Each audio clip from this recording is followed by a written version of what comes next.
Ladies and gentlemen, I've only got 15 and a half hours left in my fundraiser and only $256 left to raise because y'all are incredible.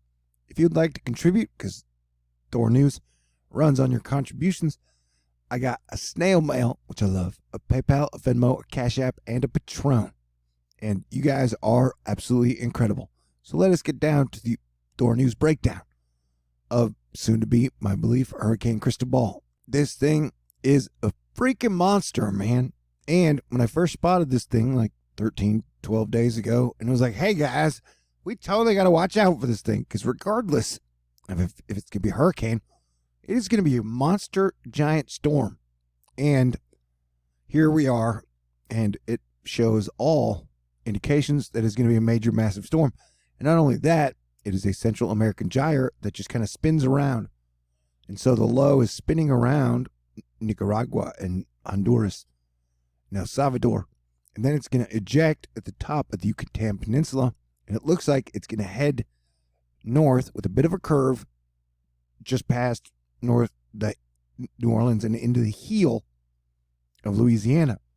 But what I'm trying to explain why everybody from like New Orleans all the way to Tallahassee and even down, including Miramar and Destin, need to watch out, including Mississippi, Alabama, because this thing is going to be a flood machine.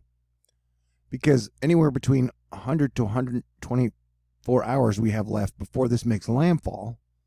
And so it's just going to keep spinning up moisture all throughout the Gulf. So this is going to be a major, intense, incredible flood situation for the Gulf. And that situation will probably keep up.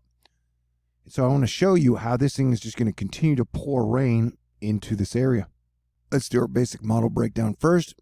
You got the 18Z GFS showing it as a tropical storm that will make landfall on the toes of Louisiana.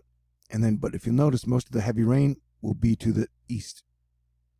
The GEM has it making landfall as almost a Category 1 hurricane, where Louisiana, Mississippi meet. There's Alabama. I forget the two. I switched from my flip-flop. Please forgive me. And this would be on the 7th, which would be 4 days away. The NavGem is a bit of a worst-case scenario because it takes the longest to get there, and when it arrives, it's a Category 2 hurricane, a strong Category 2 hurricane with a tight center and a very wet atmosphere. Now, this is as far as the model goes, and so we don't know where it would take it, but it wouldn't get there till the 9th, which would add 48 more hours on this thing pouring water into the Gulf.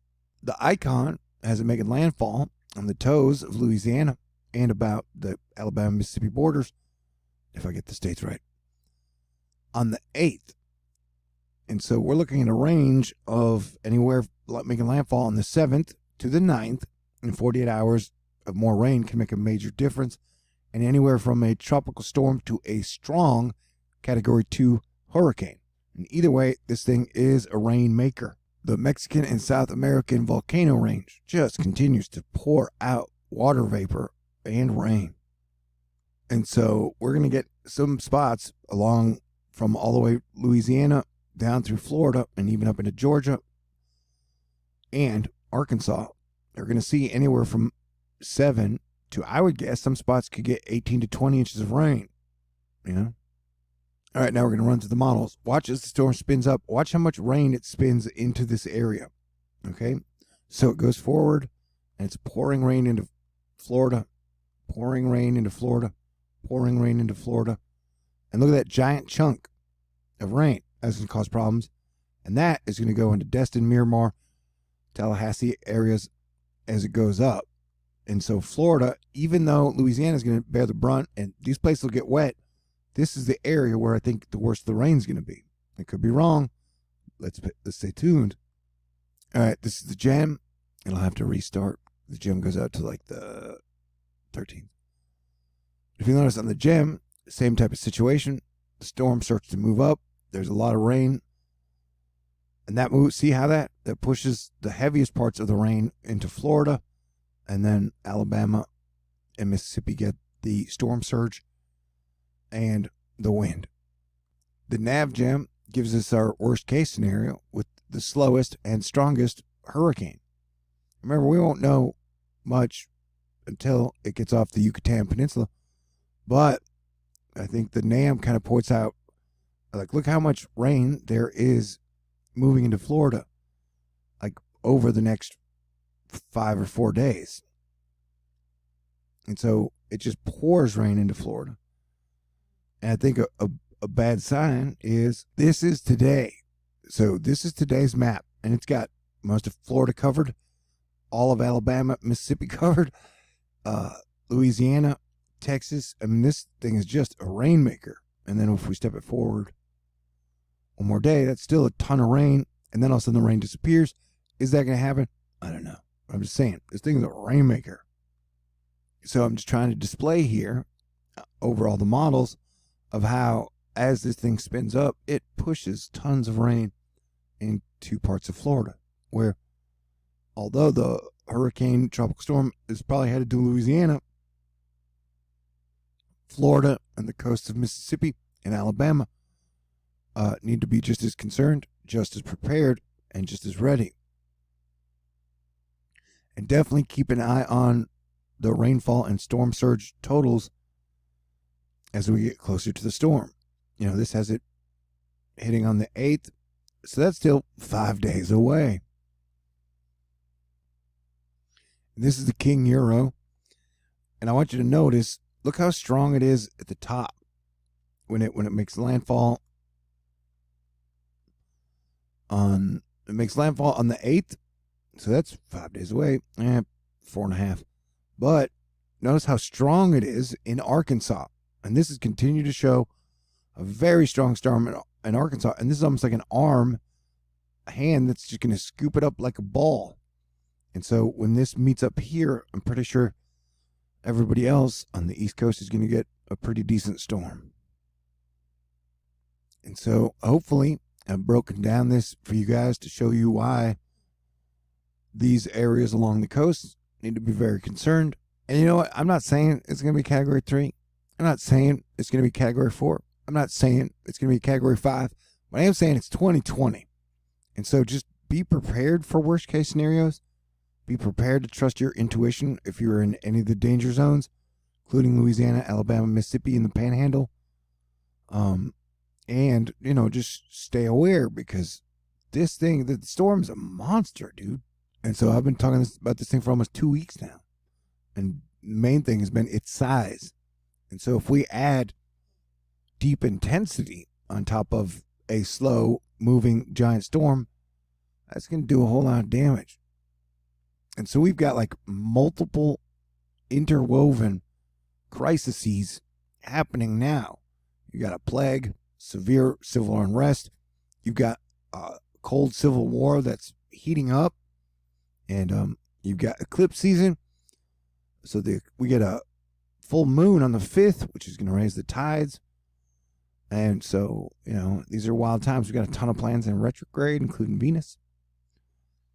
And so I'm asking everybody to be cool, to be as cool as you can be, and keep it together. And now is not the time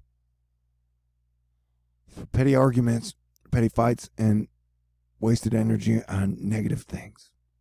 So, you know, I've done everything I can to keep you guys posted, updated, and get you guys ready. But hopefully I've displayed why this whole region needs to watch out for major flooding. And remember, I'm pretty sure flooding is the thing that kills people the most in these major storms. It's not the wind, it's the water.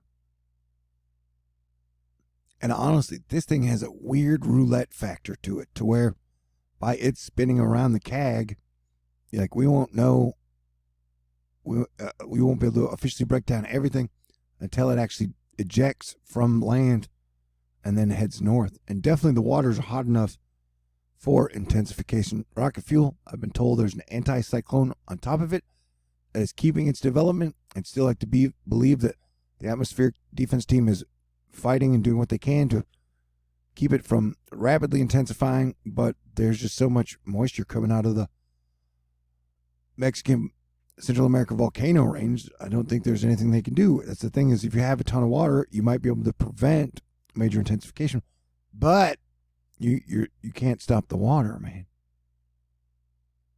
So yeah, this is definitely a Quetzalcoatl dragon monster storm, and so treat it as such, okay?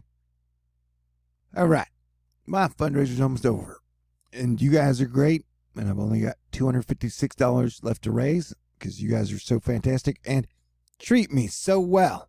So please allow me to say thank you to Paula, Tag 7 from the ATL, Jason, who's demanded I get beer, Marlene, Joanne, my Texas Angel, Angie, Elizabeth, Joanne, Victor, Courtney, Scott, Kate, Nancy, Barbara, Cody, Jamal, Cameron, JL, Athena, Renee, Jorel, Lynn, Light Soul, Patricia, Trisha, Matthew, Mary, Rachel, Tawny, Jenny, Mitch, David, Shermanator, Freddie, Bazidis, Jose, Super Jess, Ceciri, and the person from Mystery Super Chat.